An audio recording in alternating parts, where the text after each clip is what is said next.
Hi, everyone. Welcome to Atrium Research's YouTube channel.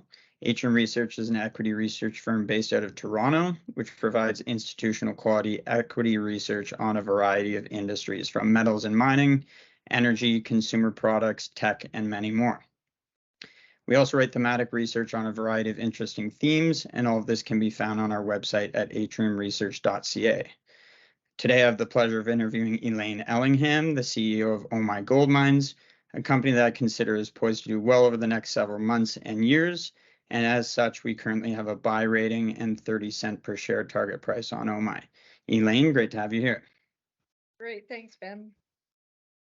So with all that said, I'm going to leave it to you to walk us through the story. Take it away. Okay, will do.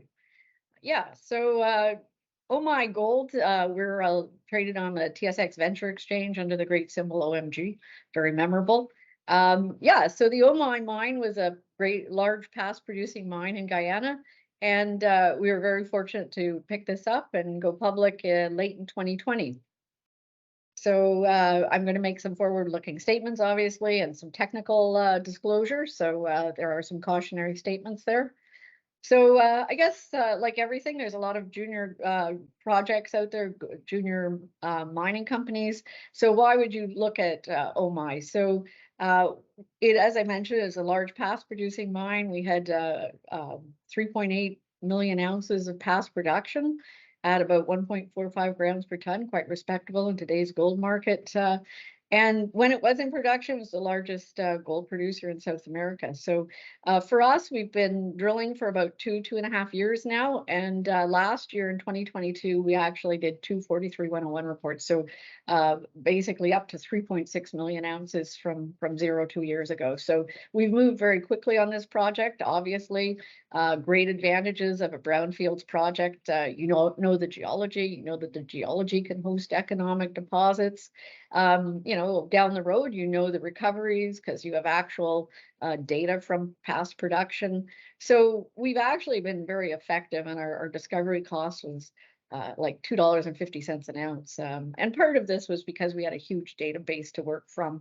We were very fortunate to have all the drill logs and original assays from back to even a few holes done in the 1950s. So a great starting point. So we are currently drilling, and as I mentioned, we did actually put out fairly substantial resources last year from our two deposits. So we are continuing to drill to expand the Wenot deposit. That would be an open pittable deposit and 2.5 kilometer strike length. So just a huge deposit with great potential. So over the next while, we expect to be continuing to put out drill results. We put out some, as you know, Ben, we put out some fairly impressive drill results last week, and we have a couple more holes that we're just waiting for assays. So Guyana. So not everybody knows where Guyana is. It's in South America, and you can see it's just lying between Venezuela and Suriname there on the North Shore. You might think it's part of Latin America. I guess technically it is, but it's actually the old British Guyana. So they speak English, and it was actually a British colony until it was a British colony until 1966. So long history of mining, and Omai was such a big operation when it was in production that obviously people are like the government just really would love to see this reopened for the jobs it can create. So it's you know, when you're looking for a good project to explore, as you know, Ben, you know, what do you look for? You look for those greenstone belts like Quebec and Ontario. So there's a very underexplored greenstone belt that goes through Guyana, and we're sitting right within that, of course. You know, obviously large deposits in the area in that greenstone belt, and a government that's very supportive for mining. So basically all the ingredients of where, you know, that are very attractive to be there. So we have really established what I would consider a major gold camp. You know, between the 3.8 million ounces that was produced and our 3.6 million ounce resource, you know, that's over 7.5 million ounces of gold. So obviously very supportive geology for large deposits, and we think that there's a lot of more upside potential as well. this slide just shows you our two deposits. One would be underground, the Gilt Creek, and above that was a deposit, the same deposit. It's an intrusive, so we knew that it continued at depth, and you can see we've brought that resource into our 43-101 as well. The Wenot is really where we're doing a lot of our focus right now, and that's because we know it'd be open pittable and it's got so much expansion potential. This is just our block model, and you can see actually the fuchsia is even greater than 5 grams per ton. The average grade comes out to about 1.5, and in the current gold price environment, that's a pretty robust grade. So yeah, we know that it continues at depth. We've done a few holes deeper and along strike as well, a couple holes that show that structure that hosts this deposit continues. Yeah, it's interesting. It's a little different from some gold deposits. You know, a lot of gold deposits, there's 1 or 2 zones. We have actually 11 zones across that shear structure that forms the Wenot pit. It's pretty exciting drilling. You can see some of the grades there, even at depth there, 4.7 grams over 22 meters, 6.9 grams over 19 meters. These are good grades. So yeah, so last week we put out a press release. I think you and I were talking about that, Ben, and again, like it was a spectacular core to drill. We actually saw visible gold in 37 different places. So, for a geologist, that's like you've died and gone to heaven. So, yeah, so lots of good intersections and speaks very strongly for sort of potential open pit mining. The zone above it was as wide as 75 meters. Our zone, at least 42 meters, and some great grades in there.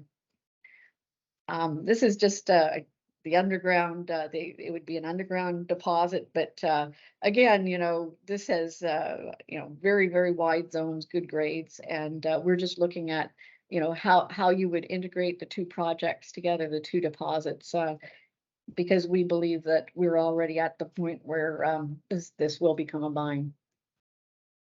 Lots of exploration targets right in the main area, and we have obviously we have our focus on the resources because we want to drive forward. But some of these nearby exploration targets are pretty compelling. So we have put a couple holes in some of them, and we'll continue to do so just because we already have a nice resource, but why not make it bigger, right? Yeah, so you'll have to get down there sometime, Ben, but it's quite hospitable. Yeah.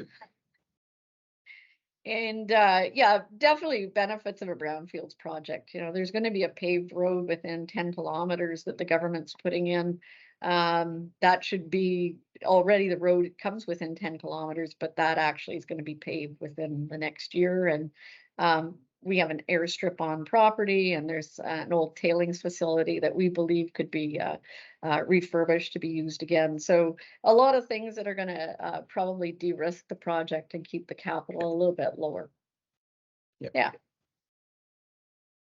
So we believe we're well on the path to showing that this yet will be an operating mine again, and I believe it has the potential to be a world-class mine.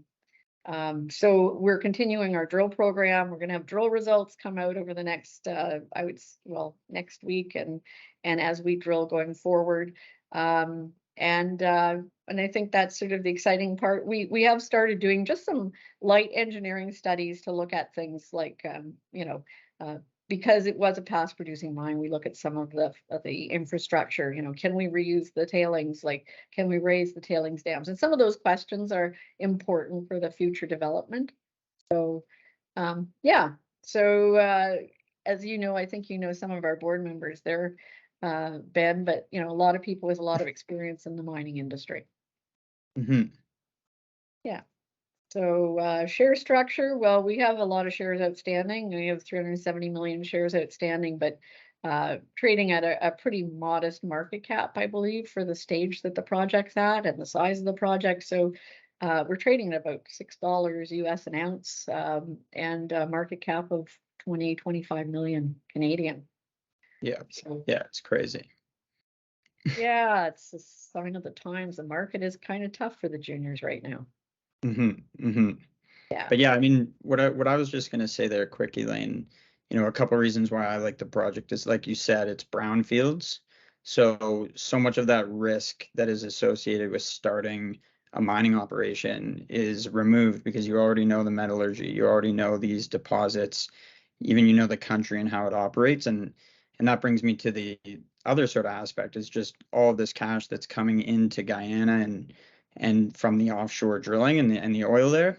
Like you said, it's bringing in this different infrastructure, which will again reduce the risk, reduce that capex of bringing power to the site or a paved highway and easy accessibility. So lots of benefits there. And yeah, we're really excited to see what you have over the next coming months in terms of drilling. And then as you position and pivot into more of a developer, getting this operation back up and running. So with that, we wish you the best of luck. And then for our followers, if you haven't seen our research on Omai, it can all be found on our website at atriumresearch.ca. And with that, Elaine, thank you for your time. Great. Thank you.